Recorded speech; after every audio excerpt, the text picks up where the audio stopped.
everybody today. Today I would like to about continuous. They have three divided. Continuous को हमने यहाँ तीन भागों में बांटा। पिछली वीडियो में हमने आपको इंडेफिनिट के बारे में बताया था।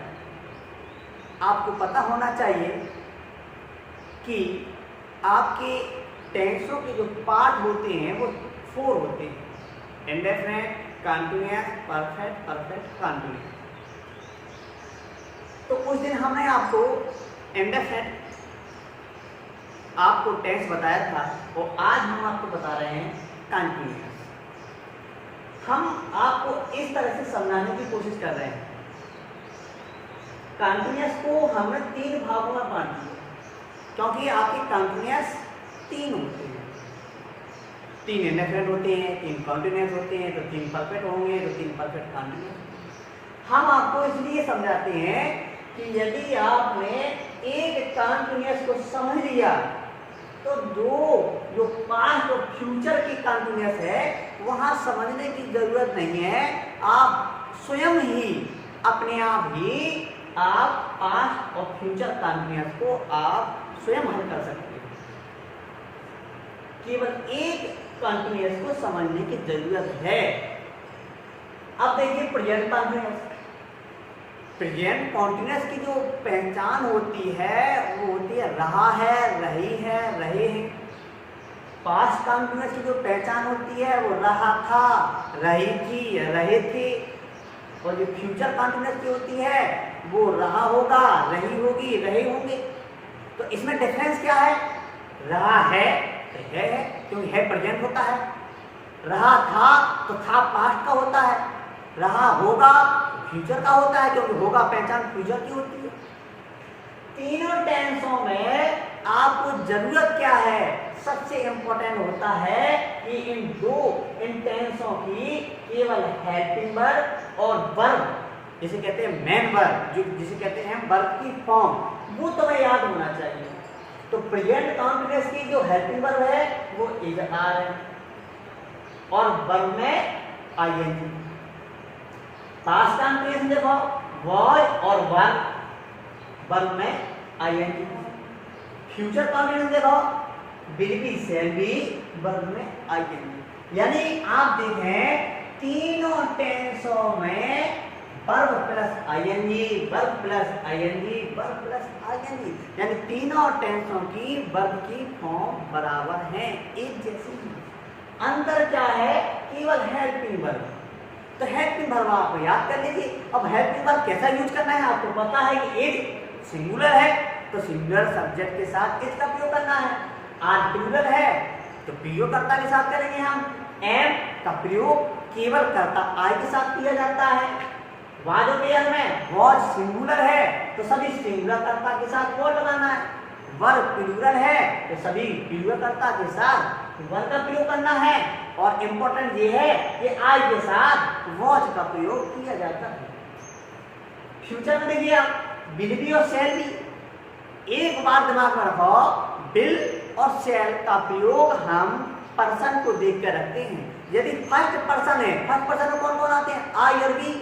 आई और बी है तो शैल आएगा, शैल बी आएगा। और यदि सेकंड पर्सन का यू है, थर्ड पर्सन का ही सी है तो वहां विल का प्रयोग किया जाता है। अब आते हैं हम अफर्मेटिव सेंटेंस में, क्योंकि सेंटेंस है अफर्मेटिव हो सकता है, नेगेटिव हो सकता है, इंट्रोगेटिव हो सकता है। अब हम आपको बताते हैं अफर्मेटिव। ये जो अफर्मेटिव सेंटेंस का जो फार्मूला है, ये फार्मूला 10 टेंसों में काम करता है। 10 टेंस में वो आपको पता है कि टेंस तो होते हैं 12, लेकिन जो फार्मूला है वो 10 टेंसों का है। इसका मतलब है 2 टेंसों का और होना चाहिए। अब 2 टेंस का यदि फार्मूला हम बनाते हैं वहां पर हेल्पिंग वर्ब मिस हो जाती है, यानी प्रेजेंट इंडेफिनिट और पास्ट इंडेफिनिट इन दोनों अफर्मेटिव का यदि हम फार्मूला बनाए तो उसमें सहायक क्रिया का प्रयोग नहीं किया जाता है तो सब्जेक्ट और वी1 हो जाता है। अब ये तीनों टेंसों का फार्मूला आप बना सकते हैं, लेकिन कैसे? इस HB की जगह आप इस RM रख दीजिए, वर्ग की जगह आप ING रख दीजिए, आपका प्रेजेंट कॉन्टिन्यूअस का बन जाएगा। आपको पास्ट कॉन्टिन्यूअस का बनाना है, सब्जेक्ट के बाद और वर्ग रख दीजिए और वर्ग में ING लगा दीजिए। फ्यूचर कॉन्टिन्यूअस का स्ट्रक्चर बनाना है तो सब्जेक्ट के बाद विल बी शैल बी रख दीजिए और वर्ग में ING लगा दीजिए, बन गया।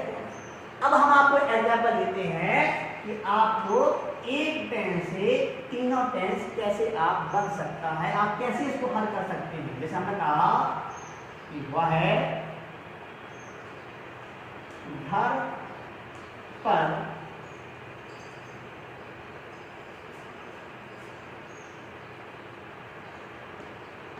खेल रहा है। एक सेंटेंस समझ लिया आपको, एक सेंटेंस है, हम आपको लोग कैसे समझाते हैं। ये किस टेंस का है? प्रेजेंट कॉन्टिन्यूअस का। क्यों है प्रेजेंट कॉन्टिन्यूअस का? ये प्रेजेंट बताता है, इसलिए प्रेजेंट कॉन्टिन्यूअस का है। पास्ट कॉन्टिन्यूअस का होता तो यहाँ था होता, फ्यूचर कॉन्टिन्यूअस का होता तो होगा होता। अब देखिए कैसा है, अब ये अफर्मेटिव फार्मूला है तो अफर्मेटिव में हम सबसे पहले रखते क्या है? सब्जेक्ट। और आपको पता होता है कि सब्जेक्ट क्या है, यहाँ खेलने का काम कौन कर रहा है? हुआ है। तो यहाँ सब्जेक्ट क्या दिया हमने? ही। Subject plus HB। अब हेल्पिंग वर्ब, तो प्रेजेंट कॉन्टिन्यूअस का वाक्य है तो हेल्पिंग वर्ब क्या हो गया? Is, are, am. अब इसमें से हम एक इज रखेंगे तो हमारा कर्ता कैसा है? सिंगुलर, तो हमने इज रख दिया। अब आया वर्ब। वर्ब क्या है? खेलना। खेलना का मन होता है पहले, तो नंबर 3 पे हमने वर्ब डाल दी। अब उसमें हमने क्या लगाना है? ING। ये हमने उसमें ING फॉर्म को जोड़ दिया हमने। अब क्या बचा? घर पर, तो आगे देंगे एट होम। ये बन गया सेंटेंस। अब हम आपसे कहें चेंज पास्ट कॉन्टिन्यूअस, यानी इस टेंस को पास्ट कॉन्टिन्यूअस में बदल दें। तो देखो ही वॉज, और पूरा सेंटेंस ज्यों का क्यों होता है? दीजिए, तो बन गया प्लेइंग एट होम, तो बन गया सेंटेंस। तो आपने क्या किया? केवल सहायक किया। प्रेजेंट कॉन्टिन्यूअस से पास्ट कॉन्टिन्यूअस में जाएंगे तो केवल एक चीज बदलती है, वो हेल्पिंग वर्ब बदल दिया हमने। अब हम कहें आपसे कि आप फ्यूचर कॉन्टिन्यूअस बदलो, वही फ्यूचर कॉन्टिन्यूअस बदल दिया हमने आपको। ही विल बी, और पूरा सेंटेंस आप ज्यों का त्यों बता दीजिए। अब हिंदी में क्या अंतर हो जाता है? वह घर पर खेल रहा है, वह घर पर खेल रहा था, वह घर पर खेल रहा हो। लेकिन जब अंग्रेजी से जब ट्रांसफर करेंगे आप अन्य टेंसों में, यानी प्रेजेंट कॉन्टिन्यूअस का वाक्य पास्ट कॉन्टिन्यूअस में जाएगा या प्रेजेंट कॉन्टिन्यूअस का वाक्य फ्यूचर कॉन्टिन्यूअस में जाएगा, तो केवल एक चीज बदलती है, सहायक क्रिया। और सहायक क्रिया यदि आपने अच्छी तरह से जान लिया, सहायक क्रिया को अच्छी तरह से यदि आपने बना लिया, तो निश्चित रूप से आप तीनों टेंस आसानी से बना सकते हैं। जैसे यहाँ देखिए, दूसरा एग्जाम्पल देखें। जैसे हमने कोई सेंटेंस दिया कि I am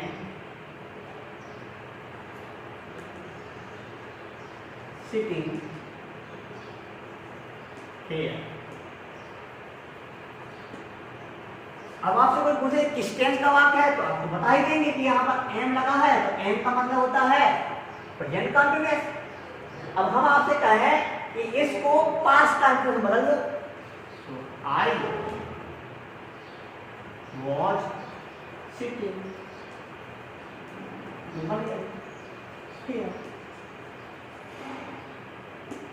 हो गया। हम कहा फ्यूचर कॉन्टिन्यूअस बदल दो आप, तो आई या हम फ्यूचर कॉन्टिन्यूअस साइड में लाएंगे सेल बी। हम सेल बी क्यों रखा? क्योंकि यहाँ पर आई है ना, आई और बी है तो यहाँ पर सेल बी होगा ही। तो सिटिंग,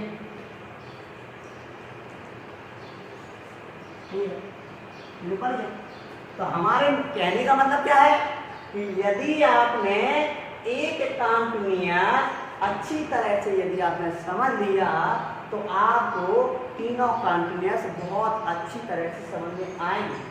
अब आते हैं आईएनजी का।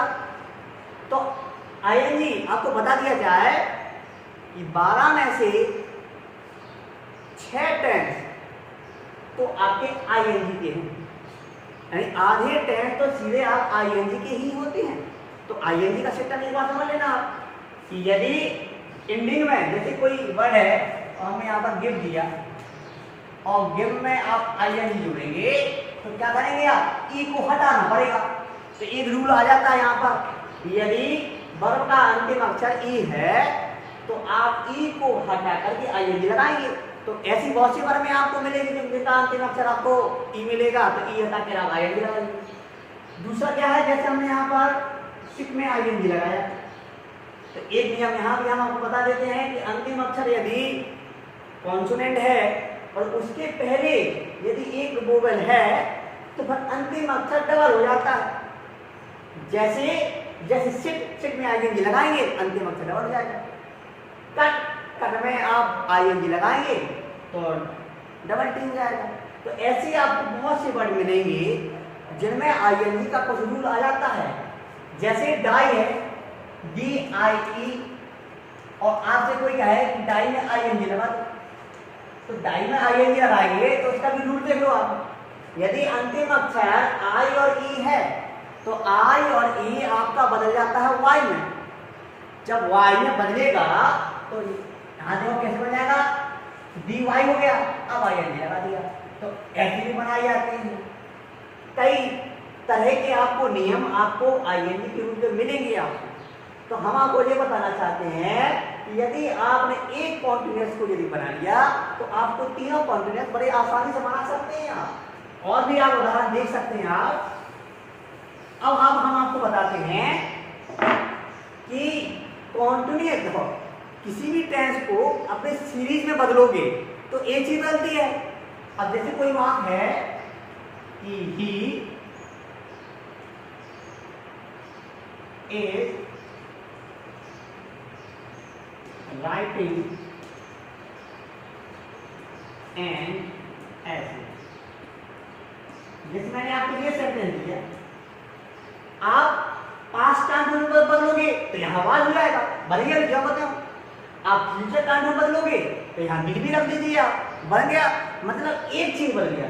लेकिन यदि आपसे कोई ये कहे कि चेंज प्रेजेंट इंडेफिनिट, इस सेंटेंस को आपको प्रेजेंट इंडेफिनिट में आपको चेंज करना है, किसी ने कहा तो आपको बता दिया जाए प्रेजेंट इंडेफिनिट का कैसे वाक्य बनाया जाता है। तो प्रेजेंट इंडेफिनिट मैंने इससे पहले आपको बताया। तो प्रेजेंट इंडेफिनिट का जो फार्मूला क्या होता है, सब्जेक्ट, इसमें से सब्जेक्ट डालिए, सब्जेक्ट दिया आपने, सब्जेक्ट के बाद आता है B1। सब्जेक्ट के बाद मैंने हेल्पिंग वर्ब तो कोई नहीं है, क्योंकि हम बताने जा रहे हैं प्रेजेंट इंडेफिनिट का फॉर्मेटों का स्ट्रक्चर जो हमने आपको पहले बताया था। तो इसमें सहायक क्रिया तो हमने कोई नहीं है। स्ट्रक्चर क्या बना, सब्जेक्ट के बाद वर्ब, तो सब्जेक्ट के बाद क्या है, वर्ब ये है, लेकिन वर्ब की कौन सी फॉर्म, फर्स्ट फॉर्म। तो राइटिंग से हम आईएनजी हटाएंगे तो ई पुनः आ जाएगी यहाँ पर, तो राइट हो गया। अब प्रेजेंट इंडेफिनिट में हमने आपको ये भी बताया यदि सब्जेक्ट सिंगुलर है तो फिर हम यहाँ पर एस है ये और लगा देंगे, तो हमने यहाँ पर एस लगा दिया, ही राइट्स एंड एस बन गया।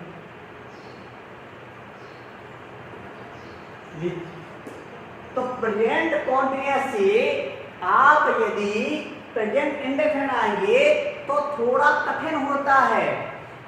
और ये भी बता दिया जाए आपको कि दो टेंस, एक प्रेजेंट इंडेफिनिट और एक पास्ट इंडेफिनिट, ये टेंस बहुत इंपॉर्टेंट होता है। इसीलिए इन टेंस को हमेशा अच्छी तरह से समझने की कोशिश करें। दूसरा एग्जाम्पल देखिए आप, इस तरह से आप घर में भी बैठकर भी आसानी से आप कई एक्सरसाइज कर सकते हैं आप पर। जैसे मैंने आपको बात किया कि आई एम फ्लाइंग एक आई। अब मैं आपसे कहूं चेंज पास्ट इंडेफिनिट, इस टेंस को पास्ट इंडेफिनिट बदलना है। अब देखो पास्ट इंडेफिनिट कैसे बदलते हैं आप? अब पास्ट इंडेफिनिट का हमें स्ट्रक्चर आना चाहिए बस। अब स्ट्रक्चर कैसे बनाएंगे आप? Subject plus B2। तो सबसे पहले हमारे पास सब्जेक्ट, अब साइकिल तो मैंने बोली नहीं आपको, मैंने बोली क्या है? B2, यानी इस वर्ब की सेकंड आना है। तो फ्लाई रखेंगे हम, और फ्लाई की जो सेकंड होती है फ्लू, ये बन गया आपको, और एक भाई, यानी आप सेंटेंस बनाना है, आपको स्ट्रक्चर बनाना चाहिए। अब जैसे हम आपसे कहें कि नहीं इसको तो फ्यूचर इंडेफिनिट मत लो आप, तो फ्यूचर इंडेफिनिट का स्ट्रक्चर क्या है? सब्जेक्ट, सब्जेक्ट के बाद सहायक क्रिया। इन दो टेंसों में मैंने सहायक तो बोली नहीं है, लेकिन फ्यूचर इंडेफिनिट में तो स्ट्रक्चर जब बनाते हैं हम, तो सब्जेक्ट के बाद बिलो सेल, तो आज के साथ हम क्या रख देंगे? यहाँ सेल, हमने सेल रख दिया, बल्कि फाइव फ्लाई हो गया, और एक बन गया सेंटेंस। अब हमारे कहने का मतलब क्या है, समझाना हम क्या चाहते हैं वो ध्यान में। हम आपको तीन तीन टेंसों की सीरीज पढ़ा रहे हैं, इसलिए पढ़ा रहे हैं कि यदि एक टेंस तुमको समझ में आ गया तो ये दो टेंस में गिफ्ट में मिलेंगे। गिफ्ट मतलब फिर ज्यादा मेहनत नहीं करना पड़ेगी, वो अपने आप समझ में आ जाते हैं, केवल हेल्पिंग वर्ब हमें याद होना चाहिए।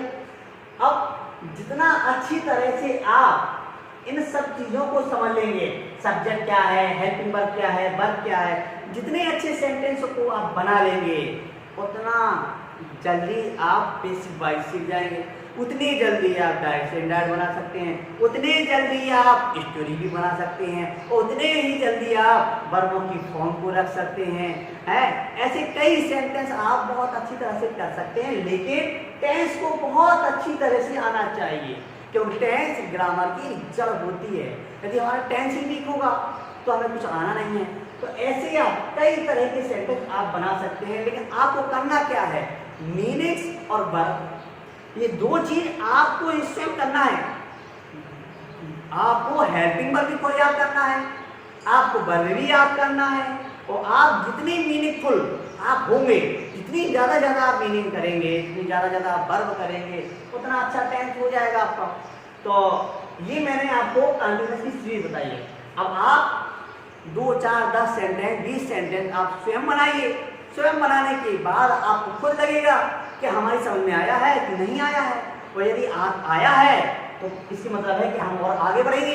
तो इसी तरह से हम पूरे टेंस की सीरीज आपको इस तरह से पढ़ाएंगे। जब हम ऐसे आपको पढ़ाते हैं तो फिर हम आपको बताएंगे कि कितना आसान होता है एक्टिव वाइज से पैसिव वाइज बनाना। जैसे कई बच्चे कहते हैं हमको पैसिव वाइज समझ नहीं आती है, इसलिए समझ नहीं आती है कि आपको एक्टिव वाइज अभी अच्छी तरह से नहीं समझ पाए। तो जितनी अच्छी तरह से आप इन चीज़ों को समझेंगे उतना अच्छा हम आपको पैसिव वाइज बता सकते हैं, डायरेक्ट एंड इनडायरेक्ट बता सकते हैं। तो आप घर पर बैठ करके 10-10, 20-20 सेंटेंस आप स्वयं बनाएं।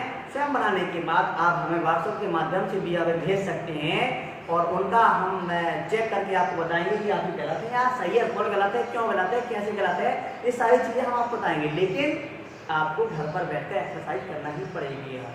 तो आज के लिए इतना ही है। अगले वीडियो में हम आपको परफेक्ट की सीरीज लाएंगे और परफेक्ट की सीरीज को आपको समझाने की कोशिश करेंगे। आज के लिए इतना ही।